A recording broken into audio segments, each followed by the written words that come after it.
Hi everyone, my name is Risha. Today is the 2nd of February 2025 and I'll be going over my 7th lesson in economics, specifically microeconomics, and today we'll cover the price elasticity of demand, or PED. The PED measures the responsiveness of quantity demanded of a good or service to a change in price. It indicates how sensitive consumers are to price changes.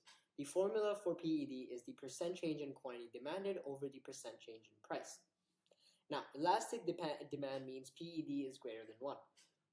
This means that a small change in price leads to a large change in the quantity demanded. Inelastic demand is when PED is less than 1, where a change in price leads to a smaller. And unitary elasticity, or when PED equals to 1, is when a change in price leads to a proportional change in quantity demanded. Now, several factors influence PED, including the availability of substitutes, more elastic demand, the necessity versus luxury, where necessities are inelastic, luxuries are elastic, time period, where demands tend to be more elastic in the long run, and proportion of income, that goods take up a large portion of income tend to have more elastic demand.